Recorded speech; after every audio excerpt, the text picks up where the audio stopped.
বিসমিল্লাহির রহমানির রহিম। আমি আজ সমাধান করব নবম ও দশম শ্রেণীর জেনারেল ম্যাথ বইয়ের অনুশীলনী 11.2 এর 16 নম্বর অঙ্কের। 16 নম্বর অঙ্কটি হলো, একটি অফিসে 2 জন কর্মকর্তা, 7 জন অফিস সহকারী ও 3 জন অফিস সহায়ক আছে। একজন অফিস সহায়ক 1 টাকা পেলে একজন অফিস সহকারী পায় 2 টাকা, একজন কর্মকর্তা পায় 4 টাকা। তাদের সকলের মোট বেতন 1,50,000 টাকা হলে কে কত টাকা বেতন পায়? এখন আমরা সমাধান করব। এখানে আমরা লিখছি একজন অফিস সহায়ক পায় 1 টাকা, তাহলে 3 জন অফিস সহায়ক পায় 1 গুণ 3, তাহলে 3 টাকা। আবার একজন অফিস সহকারী পায় 2 টাকা, তাহলে 7 জন অফিস সহকারী পায় 2 গুণ 7 14 টাকা, এই যে 14 টাকা। আবার একজন কর্মকর্তা পায় 4 টাকা, 2 জন কর্মকর্তা পায় 4 গুণ 2 4 দুগুণে 8 টাকা। এবার আমরা এখানে অনুপাত লিখে নিছি, অফিস সহায়ক অনুপাত কর্মকর্তা অনুপাত অফিস সহকারী ইকুয়াল টু, এখানে কিন্তু আমরা লিখে দিছি 3:8:14। তাহলে এখানে তাদের সকলের মোট বেতন দিয়ে আছে, তাহলে অনুপাতগুলোরও মোট বের করতে হবে। তাহলে আমরা এখানে লিখে নিছি অনুপাত রাশিগুলোর সমষ্টি 3 যোগ 8 যোগ 14, তাহলে 14, 8 আর 3 যোগ করলে হয় 25।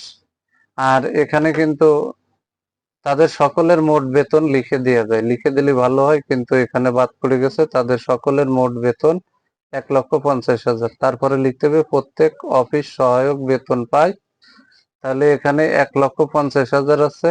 তাদের সকলের মোট বেতন এর, এখানে 3-এর 25 হচ্ছে, 3-এর 25 হচ্ছে অফিস সহায়ক, তাহলে 3-এর 25 এর পরে বসাই দিলাম। যেহেতু এখানে 3 জন অফিস সহায়ক আছে, 3 জন, তাহলে প্রত্যেকের বেতন বের করতে বলেছে, এই কারণে ভাগ 3 দিয়ে দিছি। তাহলে 3 ভাগের, এখানে 3 জন অফিস সহকের মোট বেতন বেরোবে আছে 18,000। তাহলে এখানে প্রত্যেকের বলেছে, তাহলে অবশ্যই 3 দিয়ে ভাগ দিছি। তাহলে একজনের বেতন বেরোই গেল, একজনের বেতন বেরোই গেল হচ্ছে 3-18, 6,000 টাকা। এবার এখানে আমরা লিখে দিছি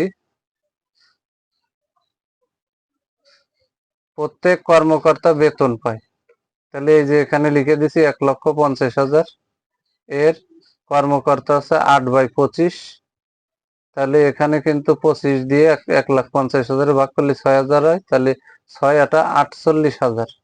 এই 48,000 বেতন হচ্ছে, এই 48,000 বেতন 2 জন কর্মকর্তার।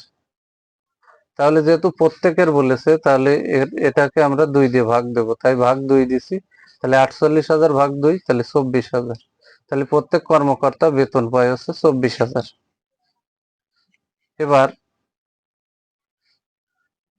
প্রত্যেক অফিস সহকারী বেতন পায়, তাহলে 1,50,000 এর 1,50,000 এর 14/25। যেহেতু অফিস সহকারী এখানে 7 জন আছে, তাই এখানে 7 দিয়ে ভাগ দিছি। তাহলে 25 1,50,000 এর ভিতরে 6,000 বাদ যায়, তাহলে 6-14 হচ্ছে 84। আর এই 7 দিয়ে ভাগ দিছি কারণ প্রত্যেক লিখা, তাহলে 7 ভাগের 1 ভাগ 84,000 টাকা, আর 7 ভাগের 1 ভাগ হচ্ছে প্রত্যেক, মানে একজন। তাহলে একজন অফিস সহকারী বেতন পাচ্ছে 7 × 84, তার 12,000 টাকা। এটাই হচ্ছে অ্যান্সার। তাহলে আমরা এখানে অঙ্কটির সমাধান করে ফেললাম। যদি আমার ভিডিওটি আপনাদের ভালো লাগে, অবশ্যই লাইক, কমেন্ট এবং শেয়ার করবেন। প্রতিদিন নবম ও দশম শ্রেণীর জেনারেল ম্যাথ এই সাবজেক্ট থেকে গুরুত্বপূর্ণ গণিত ভিডিও পেতে আমার ইউটিউব চ্যানেলটি সিগম 90-কে সাবস্ক্রাইব করবেন। যদি আমার এই ভিডিওটি দেখে আপনারা বিন্দু মাত্র উপকৃত হন, তাহলে অবশ্যই আমার চ্যানেলটি সাবস্ক্রাইব করবেন, ভিডিওতে লাইক, কমেন্ট এবং শেয়ার করবেন। সবাইকে জানাই আমার সালাম। আসসালামু আলাইকুম ওয়া রাহমাতুল্লাহি ওয়া বারাকাতুহু।